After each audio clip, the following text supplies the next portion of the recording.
It's TMP Empire. So, hello everybody. Some of you know me, some of you I just met, but for those who know my name, it's Mike. Surprise. And I was in Steve's fraternity at Syracuse. Just to get it out of the way, I'm from New York. It's dog chocolate water. End of discussion, deal with it. So, before I start, I just want to give up for Christina and how beautiful she looks today. Can we clap? Stephen, Michael, Marciella, Alpha Delta, thanks for coming. Appreciate it. Thanks for showing up. I think most of us here knew the second we met Steve and Christina together as a couple, we just knew they were going to get married. And finally it clicked into Steve's head too. Steve asked me to be my best man on my birthday when he last came to Syracuse. It was nice having him back to hang out for a night. I guess Christina finally signed off on his permission slip to come hang out with me. At first, I was so excited to be the best man, and I couldn't wait for today to come. But as time got closer, and I was thinking of writing this speech, I realized that Steve is the most normal, non-embarrassing person ever. He has literally done never anything embarrassing. I was so desperate for material that we took him out Friday night, and I tried to bait him to doing something embarrassing. You could all guess how that went.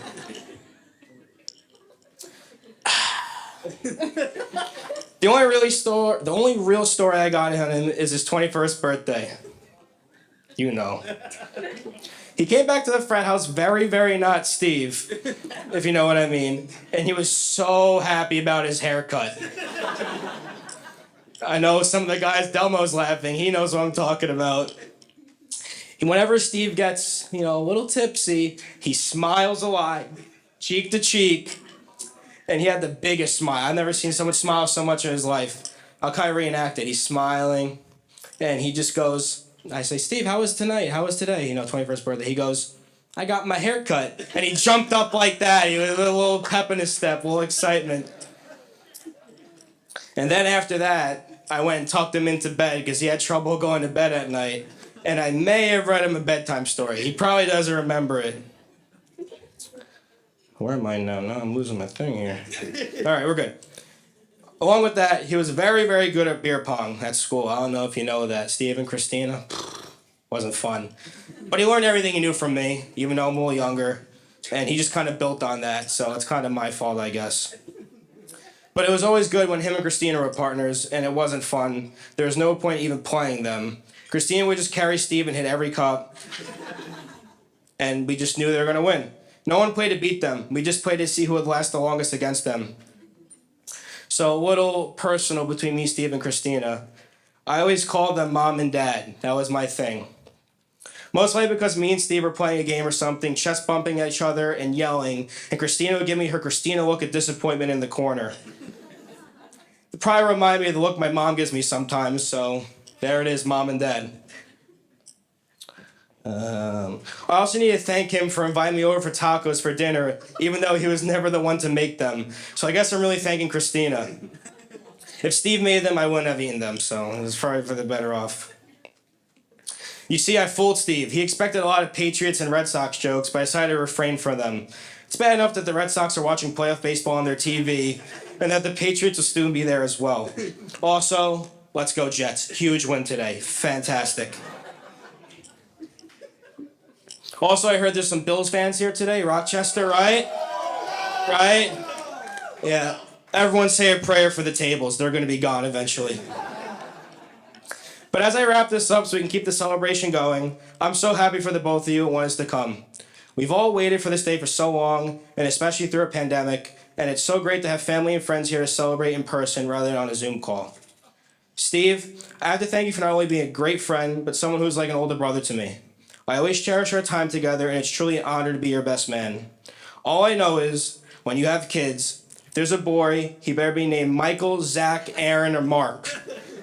Refrain from Tom, Rob, or Mac, please. Now, I raise a toast to the new Mr. and Mrs. Marciello. And Steve, I hope once in a while you can make some decisions for yourself rather than Christina doing them for you.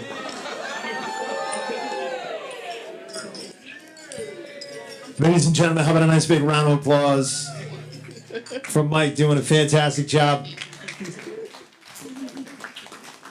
We're going to be passing the microphone over to your matron of honor, Colleen, to offer a few words. So please give Colleen a big round of applause.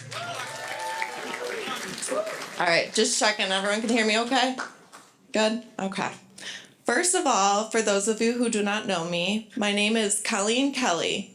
Whoops, I mean Colleen Fulmer. Christy, it'll take a while to get used to a new name. Before I met Tyler and Christy met Steven, I like to believe that our story of friendship was almost like a love story too, as she is and always will be my soulmate. Christy's mom and my dad were close friends growing up, and with us being born only 4 months apart, you could say we've been joined by the hip since we were born. We never went to the same school, and we had different groups of friends growing up, but that's what I think made our friendship so special and unique. We always made time for each other, and we even sometimes spent a solid week straight or two during the summers together. We were always each other's plus ones on vacations or outings, and we even came up with our own silent language. We've spent hours singing Justin Bieber together.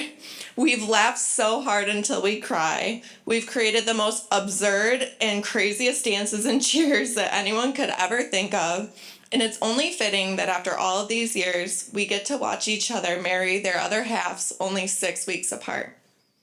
Christy, Christina, Crispy, Turd, Crispy Turd, and all the other nicknames in between. You have been my best friend since day one, and I am so incredibly happy to see you marry the love of your life.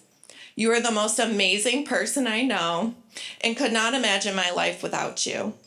Thank you for the countless hours spent on the phone with me, for always knowing how to make me laugh, and for showing me support in anything I do day in and day out. You truly are one of a kind, and you deserve the world. Steven, I remember when I first met you, you were such a calm and sweet guy. I remember saying to myself, oh goodness, he's in for it now. But as I've gotten to know you more and more over the years, whether it was in person or through FaceTime while me and Christy were probably distracting you from work, I have come to realize that you truly are her other half. You both balance each other out so perfectly. From long distance to sharing your apartment in Syracuse and to finally living together, you've already shown how much you can endure and grow together, and I cannot wait to see where your future will take both of you. Christy has been dreaming about this day for so long, and there is no one better in this world for her than you. And maybe me, but today's not my day. Christy and Steven, remember to always communicate, never go to bed angry, and to always overuse the words I love you. Let's all raise a glass to the new Mr. and Mrs. Marciello. Cheers to a long and happy life spent together. Love you both. Cheers. How about a big round of applause for Colleen doing a fantastic job? Well, Christina and Steven.